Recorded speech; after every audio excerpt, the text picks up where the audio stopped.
Hey good people, how you doing? David Taub here. Hope all is going well, and I hope your guitar and musical journeys are going famously. And today I have a lesson that's going to help you in many different aspects of your guitar journey. We're going to work on your chord changing techniques. I have a killer exercise for you that's going to help you with your chord memorization, maybe learn some new chords, work on your chord changing and your rhythm and timing, as well as this will also help you develop your ear training. So important. Real quick before we get started, I want to give you a couple of chord changing tips that'll really make your chord changes easier. Okay, remember, always keep your fingers as close to the fretboard as possible. You don't want to have your hand coming off and apart out like this. Pretend like you can't get a credit card between all your fingers and the strings once you're moving your fingers, right? So fingers close, and then the other thing is you always want to use what I call the shared fingers technique. If a chord, and I'll show you later this when we start playing the changes, if there's a chord that shares notes, you want to leave that finger down as you're making the changes. There's no sense picking it off and putting it right back down in the same place, right? Shared fingers. Also use what I call the cluster principle. Leave your fingers in that same cluster when you're changing chords, in tight, with the pinky kind of attached, hitching a ride to that third finger. Another thing too, always when you're practicing these exercises, strum very slow, because as soon as you start speeding up and strumming faster, then you have to make the chord change faster. So for this exercise, we're going to take you through a long series of changes, and what I'm going to do is I'm going to take you through a chromatic change. We're going to play like a major chord, and then we're going to play a major seventh chord, and then we're going to play a seventh chord or dominant seventh chord for each chord root. Also, it's going to help develop your ear, and here's why. Because I want you to listen for those different colors of chords. That's a great way to start off your ear training, to listen to those subtle differences, to be able to pick them out, right? Because when we want to figure songs out, when we want to find certain chords, it always helps to have that chord flavor to know where to start looking. And as you know, some chords give you certain moods, certain sounds, right?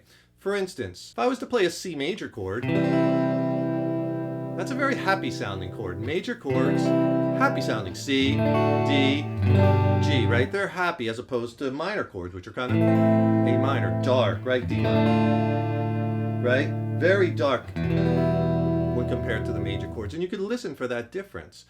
Whereas major seventh chords, right? If you listen to those, right? They're very sweet sounding, very jazzy sounding. Seventh chords or dominant seventh chords, those are kind of twangy. Hear that twang?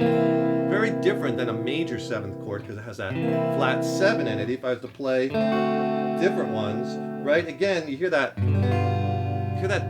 twanginess in that chord. And if you get a second, please subscribe to the channel. You know, subscribing to the channel, that really helps us to keep bringing the content. Please, if you like the video, click the like button, subscribe, share the video, and thank you so much. So a good exercise at first is have someone just play, or you can record them and jumble them up and listen to the different nuances in sound between major, minor, major seventh, seventh.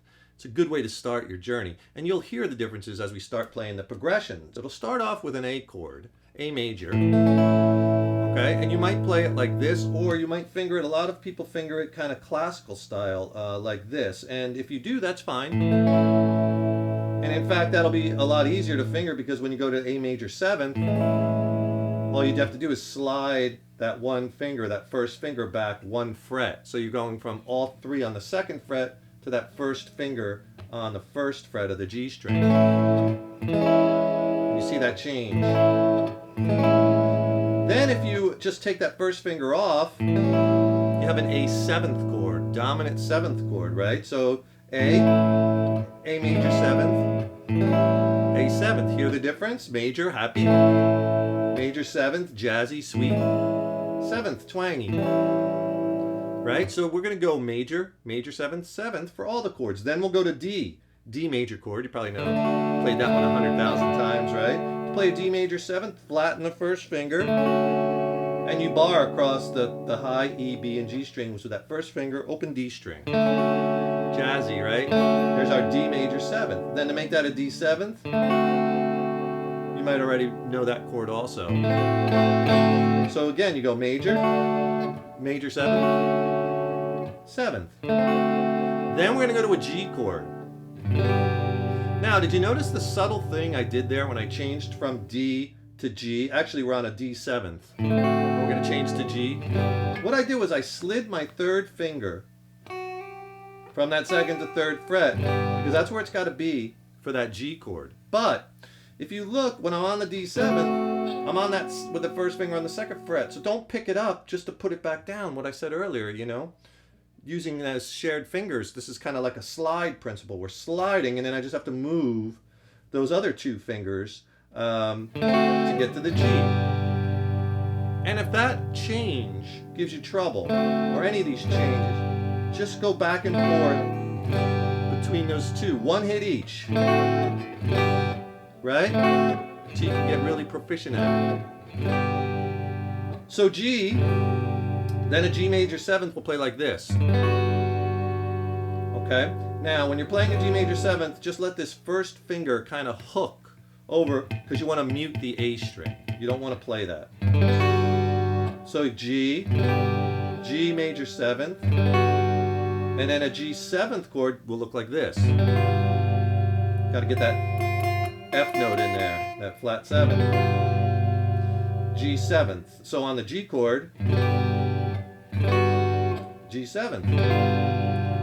Okay, and then we'll go to C major. Happy, right? Now, to play a C major 7, so simple. Just pick up that first finger. Sweet and jazzy, right? Listen to the difference. Major, major 7. And then to play a C 7th, put the first finger back, and then you're going to add your pinky to the G string at the 4th fret. And there we have our twangy 7th chord, right? So C, C major 7th, and then C 7th. And then the next one we're going to go to the F chord, and I know the F chord is a tough one for you, but you're going to try it, right? And you could play the little 4-finger F, like that, where you're barring the high E and B with the first finger. F, and if this is hard, that's okay, because you're going to push yourself. And again, when you're on that C chord, drop that third finger down, 1 fret, and flatten the first finger, drop the second finger down, 1 fret also. So you see again, and you can see that in that tight shot I have, very economical movement. Right? Now when you're on that F, and you want to go F major 7th, very easy. You just take that first finger and put it on that first fret of the B string, and you play the high E open, because you want to get that major 7th note in there.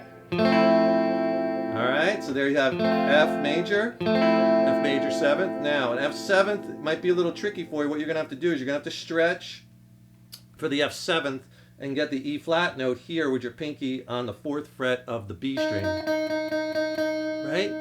Just that note alone, after playing those other ones, just that one note, you could hear the twang, because that's your ear.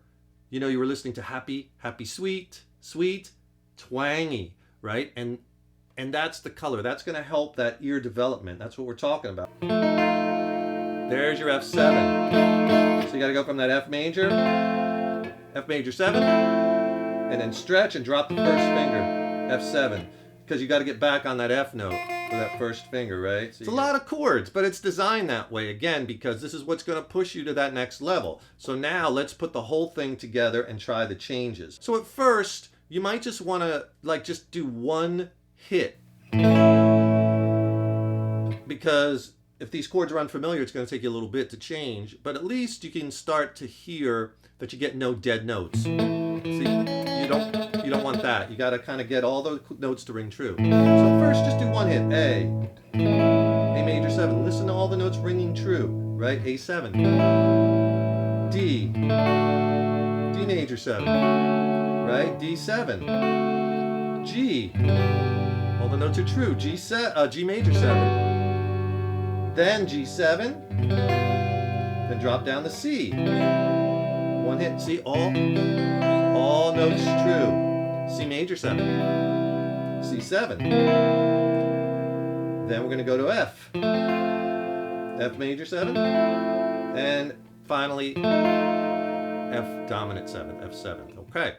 So then once you get them one hit each, try it with a pattern. We want it to have rhythm because we want it to sound musical. So just use all downstrokes, like down, down, down, down, down, down, down, down, down, down. Try that. Down, down, down, down, down. Okay, Okay, so let's try that strum with the chords, and we'll start with our A.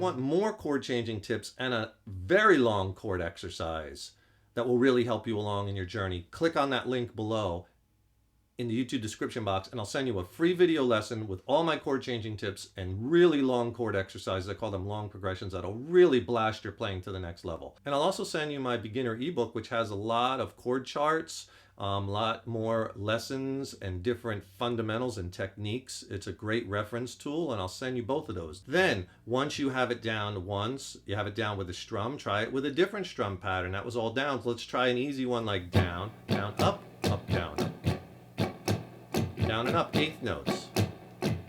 Down, down, up, down, up. 1 and 2 and 3 and 4 and 1 and 2 and 3 and 4. Yeah. If you stumble over two chords repeatedly, like write all these changes down, then circle those two, then go back and forth every day, 10, 20 times per day, just those two changes, right? Get those hard ones down, and then you'll be able to play the whole thing. And do that like when you have a song and a change you can't get. Put that in your practice log. Just practice that change back and forth, and every time you pick up the guitar. And then you'll get it, and then it'll be in your back pocket. And they'll all soon be that easy. And I know that might be a ways away, but you will get there.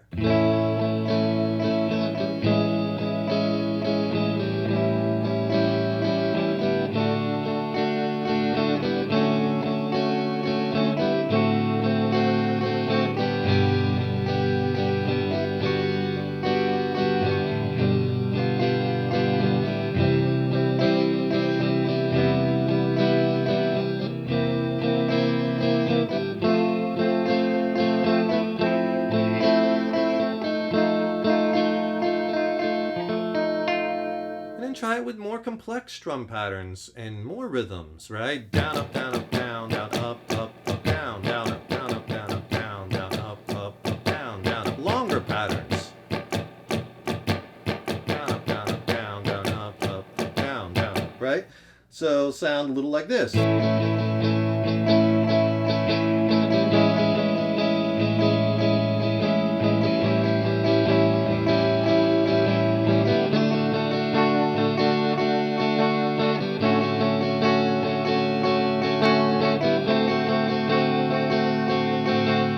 Guitar in your hands 5-10 minutes, in those little pockets of time before you go to work, before you go to bed, while you're waiting for dinner. That really adds up. Keep your guitar out on a stand somewhere. Don't pack it away, put it under the bed. Leave it out in the room you're in most.